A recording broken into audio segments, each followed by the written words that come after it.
Hello students of 6th class, today we are going to start our chapter when, where, how and where. तो ये chapter का अभी हमारा third part start हो रहा है.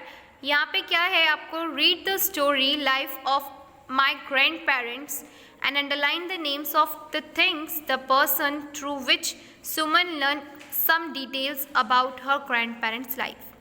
तो यहाँ पे क्या करना है आपको, ये life of my grand parents एक स्टोरी दी हुई है, आपको उसको रीड करना है. उसमें जो भी थिंग्स के नाम आ रहे हैं जिससे क्या सुमन को उसके ग्रैंड पेरेंट्स की लाइफ के बारे में पता चल रहा है, उन थिंग्स के बारे में आपको अंडरलाइन करना है. ओके, तो let's start. I am Suman. Today I saw a big old box lying on table in the store room. तो सुमन ने क्या देखा? एक old box. I was curious to know about the box. उसे इस बॉक्स के बारे में जानने के लिए बहुत बोलते ना बेसब्र थी. दादी, this box looks quite old. वो बोलती है अपनी दादी को जाके कि दादी ये बॉक्स तो बहुत ओल्ड दिख रहा है, ये आपने कब खरीदा और आपने यहाँ क्यों रखा है? तो ग्रैनी मुस्कुराते हुए क्या जवाब देती है? I brought this box when we live at Lahore in 1940. अब क्या हुआ यहाँ पर? ग्रैनी मुस्कुराते हुए बताती हैं कि मैंने ये बॉक्स जब लिया था जब मैं लाहौर में रहती थी. ये कब की बात है? 1940. I have kept it in some old things we used when in Lahore. जब हम लाहौर में रहते थे तब कुछ सामान जो यूजेबल होता था वो मैं इसमें रख देती थी. दादी, where is Lahore? I have never heard of this place before. अब सुमन क्या पूछ रही है कि दादी, मैंने तो कभी लाहौर के बारे में नहीं सुना, ये प्लेस कहाँ है? दादी told me that Lahore is a city in the present day Pakistan.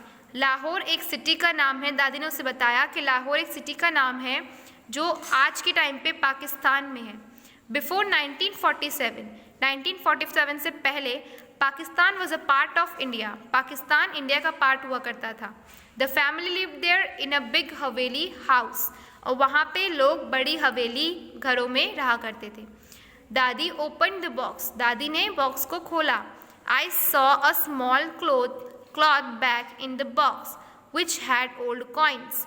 दादी के उस बक्से में एक पुरानी कपड़े की थैली में कुछ ओल्ड कॉइन्स थे. I looked at the coins closely. मैंने उन कॉइन्स की ओर सावधानी से देखा. क्लोजली यानी पास से देखा. तो ये कौन? सुमन बोल रही है. दिस वर पाइस एना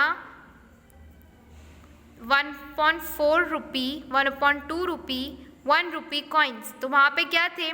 1 आना, 2 आना, 4 आना, ये सब क्या थे वहाँ पे? उसमें कॉइन्स थे. The coins also had the image of the British king. और उस कॉइन्स पे क्या थे? ब्रिटिश किंग की तस्वीरें थी. I was surprised as this coins are no longer used in India. और वो ये जान के चौंक गई कि ये अब इंडिया में यूज़ नहीं होते. दादी told me that this coins were used when the British ruled India. ये कॉइन्स तब इस्तेमाल होते थे जब ब्रिटिश लोग इंडिया पे राज करते थे. तो ये तब उस समय के पैसे थे.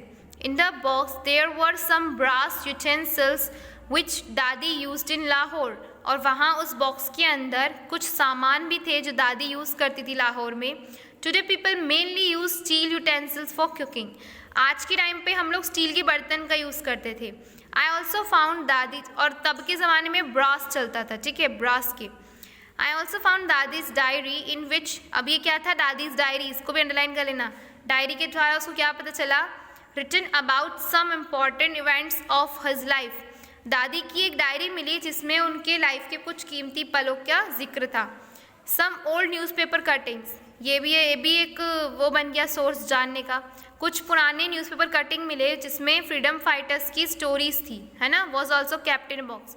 I saw photograph of the big family. यहाँ पे क्या है? फोटोग्राफ भी एक पुरानी चीज़ें जानने का जरिया बन गया. Joint family in which my grand parents lived. Women were wearing salwar kameez with dupatta over their heads. Women's क्या पहनती थी? सलवार कमीज पहनती थी दुपट्टे के साथ. Man were clad in kurta pyjama and turban. और उस समय जो मैन थे वो क्या पहनते थे? कुर्ता पैजामा पहनते थे. दादी told that during those times most Indians road traditional dresses and lived in joint family. ठीक है, तो दादी ने क्या बताया कि उस टाइम पर लोग जो थे वो ट्रेडिशनल ड्रेसेस ज़्यादा पहनते थे और जॉइंट फैमिलीज़ में रहते थे। तो फर्स्ट ऑफ ऑल तो आपको उस पैराग्राफ में टिक करना था। अब उसी सामानों को यहाँ पे क्या करना है, कैरेक्टराइज करना है। कुछ मैंने बता भी दिए थे। Now write the things that have underline. अब यहाँ पे आपको उनको कैसे कैरेक्टराइज करना है, things which give Suman written information, ऐसी चीज़ें जिसे सुमन को क्या लिखी हुई चीज़ें मिली, रिटर्न, जैसे डायरी हो गया, न्यूज़पेपर हो गया। Things which give Suman unwritten information, जो चीज़ें उसे लिखी हुई नहीं मिली, रिटर्न में नहीं थी, क्या थी, Bros utensils, photograph, joint family, box, coins, ये सब क्या थी, लिखी हुई नहीं थी, सामान था जिससे उसे पुरानी चीज़ों के बारे में पता चला। Person who gave Suman oral information, और किसने ये सारा ओरली बताया, तो वो कौन थी, दादी थी। ओके स्टूडेंट्स, तो ये आप कंप्लीट कर लेंगे अपनी बुक में। मिलते हैं नेक्स्ट क्लास में। Goodbye, love you.